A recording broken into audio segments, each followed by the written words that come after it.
بسم الله الرحمن الرحيم. باب كراهة الحديث بعد العشاء الآخرة. والمراد به الحديث الذي يكون مباحا في غير هذا الوقت وفعله وتركه سواء. وأما الحديث المحرم أو المكروه في غير هذا الوقت فهو في هذا الوقت أشد تحريما وكراهة. وأما الحديث في الخير كمذاكرة العلم وحكايات الصالحين ومكارم الأخلاق والحديث مع الضيف ومع طالب حاجة ونحو ذلك فلا كراهة فيه بل هو مستحب. وكذا الحديث لعذر وارد لا كراهة فيه. وقد تظاهرت الأحاديث الصحيحة على كل ما ذكرته كما قال إمام النووي رحمه الله. الحديث الأول عن أبي برزة رضي الله عنه أن رسول الله صلى الله عليه وسلم كان يكره النوم قبل العشاء والحديث بعدها متفق عليه. وعن ابن عمر رضي الله عنهما أن رسول الله صلى الله عليه وسلم صلى العشاء في آخر حياته فلما سلم قال أرأيتكم ليلتكم هذه فإن على رأس 100 سنة لا يبقى ممن هو على ظهر الأرض اليوم أحد متفق عليه. وعن أنس رضي الله عنه أنهم انتظروا النبي صلى الله عليه وسلم فجاءهم قريبا من شطر الليل فصلى بهم يعني العشاء قال ثم خطبنا فقال ألا إن الناس قد صلوا ثم رقدوا وإنكم لن تزالوا في صلاة ما انتظرتم الصلاة رواه البخاري.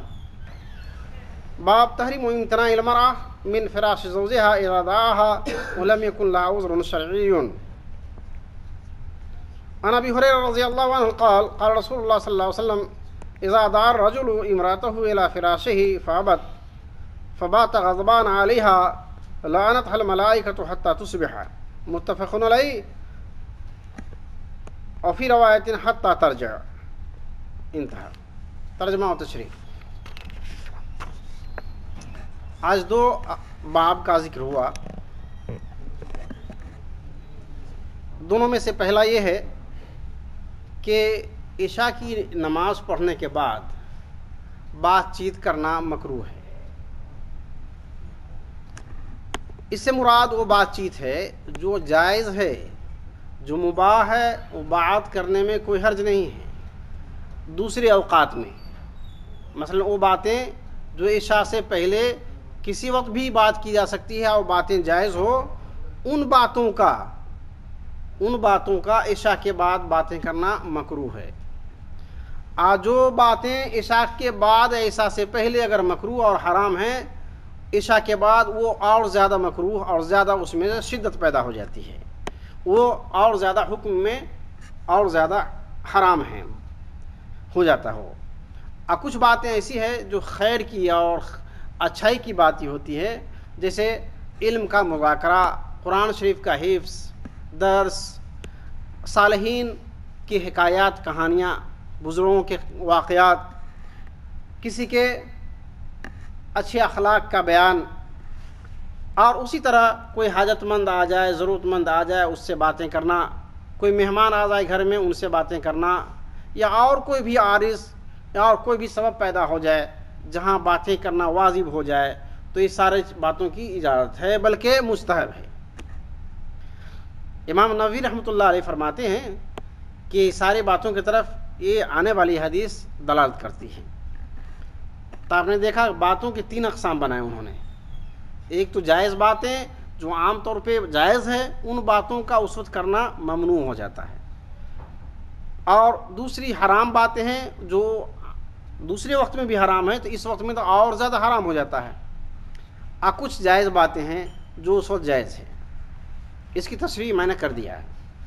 چند حدیث مختصر حدیث ہے، اگر چاہیں تو یاد رہ جائے اور نہیں چاہیں تو خلاصہ کلام تو یاد رہے گا انشاءاللہ. حضرت ابی برزہ رضی اللہ تعالیٰ عنہ کی روایت ہے کہ رسول اللہ صلی اللہ علیہ وسلم کے ارشاد گرامی ہے کہ نبی کریم صلی اللہ علیہ وسلم عشاء سے پہلے سونے کو مکروہ سمجھتے تھے اور عشاء کے بعد باتیں کرنے کو بھی مکروہ سمجھتے تھے. یہ بخاری اور مسلم کی روایت ہے. حضرت ابو برزہ فرماتے ہیں کہ رسول اللہ صلی اللہ علیہ وسلم کی عادت مبارکہ یوں تھی کہ عشاء سے پہلے سونا مکروہ سمجھتے تھے اور عشاء کے بعد باتیں کرنا مکروہ سمجھتے تھے. اس کا مطلب یہ ہے عشاء سے پہلے سونے کی ممانعت اس وجہ سے بھی ہے کہ عشاء کی نماز فوت ہو جائے گی. یعنی عشاء سے پہلے تھوڑی دیر پہلے اگر آنکھ لگ جائے ہو سکتا ہے جماعت چھوٹ جائے, ایسا ممکن ہے, ہوتا ہی ہے. اور کبھی کبھی اللہ تعالیٰ جس کو چاہے جگہ بھی دیتا ہے کہ چلو نیند بھی آ گئی, جیسے کہ عام طور سے رمضان میں ہوتا ہے, تھوڑا لوگ افطار کر کے تھوڑا آرام بھی کر لیا, جا کے تراویح اور نماز بھی پڑھ لیتا ہے. لیکن عام دنوں میں ایسا نہیں ہوتا ہے. تو اس لیے رسول اللہ صلی اللہ علیہ وسلم اس بات کے خطرات کی وجہ سے کہ لوگ غافل ہو جائیں گے نماز سے, جو کہ اہم نمازوں میں سے ہے. چونکہ عشاء کی نماز چھوڑ دینا منافقوں کی علامت ہے, فجر کی نماز چھوڑ دینا منافقین کی علامت ہے, اور مومنوں کی شان ہے کہ اس دونوں نمازوں میں حاضر رہتے ہیں. تو اس لیے رسول اللہ صلی اللہ علیہ وسلم نے اس کو مکروہ سمجھا. اور نماز کے بعد باتیں کرنا مکروہ سمجھا تو آپ کو معلوم ہے کہ اس کے کئی نقصانات ہیں.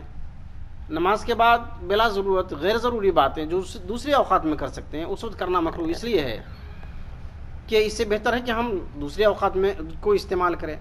اس وقت میں عشاء کے بعد بات کرنے سے کیا ہوگا, فجر کی نماز چھوٹ سکتی ہے یا زیادہ لمبی بات ہو سکتی ہے, تو تہجد کی پڑھنے والے تہجد سے اس کا چھوٹ جائے, نوافل پڑھنے والے نوافل چھوٹ جائے. اور سب سے اہم تو فجر کی نماز ہے. اس لیے عشاء کے بعد جو جائز باتیں ہیں اس کی بھی حد بندی کر دیا ہے, فضیلت والے باتوں کو چھوڑ دیا ہے, جیسے قرآن کا حفظ کرنا, علم کا حفظ کرنا, صالحین کا ذکر کرنا, ان کے اچھے اچھے اخلاق کا ذکر کرنا. تو یہ سب اچھی چیزوں میں سے ہیں. اس کا محبوب اور مستحب اس کو قرار دیا ہے. اور حالات کے لحاظ سے اتنی دیر تک آپ کر سکتے ہیں کہ نماز نہیں چھوٹے عشاء کی. اگر چاہے تو فجر کے وقت تک نماز پڑھ کے سو جائے, اگر وقت ایسا مل جائے.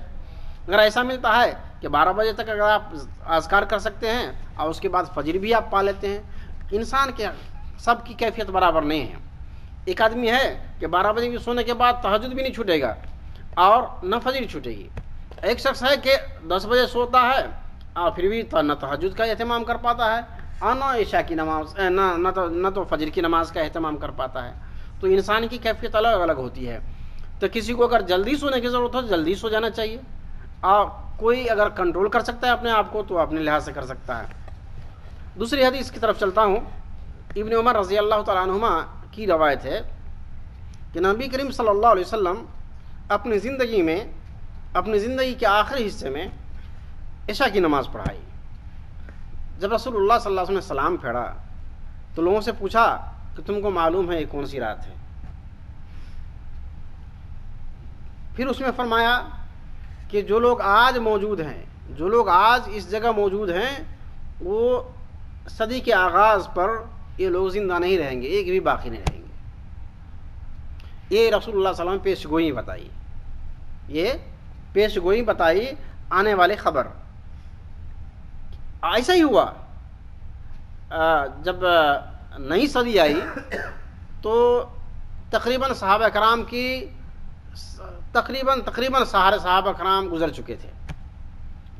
اس میں سے ایک صحابہ کرام 108 سال کی عمر میں گزر گئے. ان کا نام ہے ابو طفیل عامر بن واصلہ رضی اللہ تعالیٰ عنہ. ایک صحابی اس صدی کو پار کیے, ورنہ صدی گزرنے سے پہلے سارے لوگ گزر گئے. یہ اس وقت کے سارے لوگوں نے دیکھ لیا. یہ حدیث ہے, اس میں رسول اللہ صلی اللہ علیہ وسلم نے آخر میں نماز پڑھی, دیر تک پڑھی, دیر کے بعد بہت دیر, یعنی اپنی زندگی کے آخری نماز اور بہت دیر سے آپ نے نماز پڑھی, یعنی عشاء کی. تو اس سے پتہ چلا کہ عشاء کی نماز دیر تک پڑھ سکتے ہیں اگر ضرورت پڑ جائے تو. اور ایک اور روایت آ رہی ہے جس میں رسول اللہ صلی اللہ علیہ وسلم نے خطاب بھی فرمایا. آگے پڑھتا ہوں, تیسری روایت کی طرف چلتا ہوں. حضرت انس رضی اللہ تعالیٰ کی روایت ہے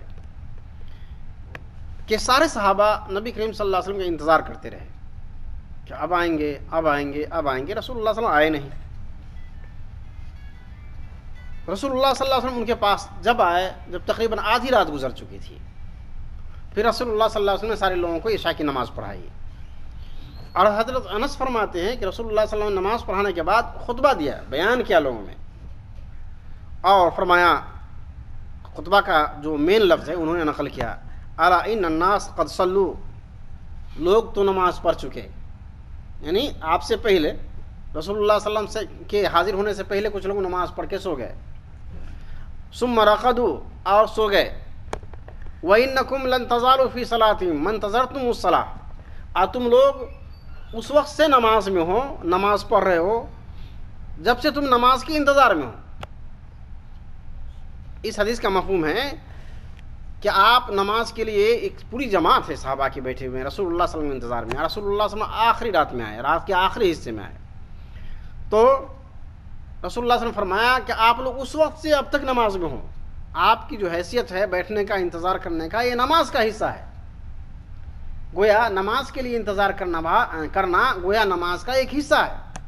اب ہم لوگ مسجد سے آتے ہیں، مسجد میں آتے ہیں اذان سن کر کے، اور کچھ لوگ پڑھ لیتے ہیں نماز اور امام صاحب کے نماز کا انتظار کرتے رہتے ہیں، تو گویا یہ حصہ جو ہمارے 10-5 منٹ کا ہے وہ بھی نماز کا حصہ ہے، یہ ہمارا خالی نہیں جا رہا ہے۔ اس حدیث کی روشنی میں ہمیں پتہ چلا کہ ہمارا جو یہ وقفہ ہے امام کے جماعت کے انتظار کا، یہ بھی ہمارے نماز کا حصہ ہے، اس میں بھی ویسے ہی جماعت کا ثواب ملے گا۔ اگر ہم نماز کے جماعت کے ساتھ پڑھ لیتے ہیں تو، اگر جماعت کے ساتھ نہیں پڑھ کے چلے جاتے ہیں تو وہ ثواب نہیں ملے گا۔ کوئی اکیلے پڑھ کے چلا جائے یا چھوٹی جماعت کے ساتھ پڑھ کے چلا جائے تو ان کا الگ مسئلہ ہے۔ یہ باب ختم ہوا، دوسرے باب میں ایک ہی حدیث ہے اس لیے پڑھ دیا۔ یہ حدیث پہلے بھی گزر چکی ہے اور آگے یہ تھوڑا ایک چیپٹر تھوڑا سا ایک پیج لے لیا، اس لیے میں نے اس کو پڑھ دینا مناسب سمجھا۔ یعنی اس باب کا جو عنوان ہے، عورت کو عذر شرعی نہ ہو اور خاوند اس کو اپنے بستر پر بلائے اور وہ عورت نہ آئے تو فرشتے اس پر لعنت کرتے ہیں۔ حضرت ابو ہریرہ رضی اللہ تعالیٰ عنہ کی روایت ہے کہ رسول اللہ صلی اللہ علیہ وسلم نے ارشاد فرمایا کہ جب کوئی مرد اپنی بیوی کو بستر پر بلائے اور وہ انکار کر دے اور شوہر اس سے ناراض رہ کر رات گزارے تو پوری رات صبح تک فرشتے اس پر لعنت کرتے ہیں، اس عورت پر فرشتے لعنت کرتے ہیں۔ ایک روایت میں ہے جب اس وقت تک لعنت کرتے رہتے ہیں جب تک کہ عورت اپنے بات سے واپس نہ آ جائے، یعنی اس کے 1 دن ہو، 2 دن ہو، 1 ہفتہ ہو، تب تک فرشتے اس پر لعنت کرتے رہتے ہیں۔ تو یہ ساری بات پہلے بھی گزر چکی ہے، لہٰذا اس کی تشریح کرنے کی ضرورت نہیں ہے۔ اللہ تعالی ہم سارے لوگوں کو رسول اللہ صلی اللہ علیہ وسلم بتائے ہوئے طریقے پر چلنے کی توفیق عطا فرمائے۔ سبحان ربک رب العزۃ عما یصفون وسلام علی المرسلین والحمد للہ رب العالمین۔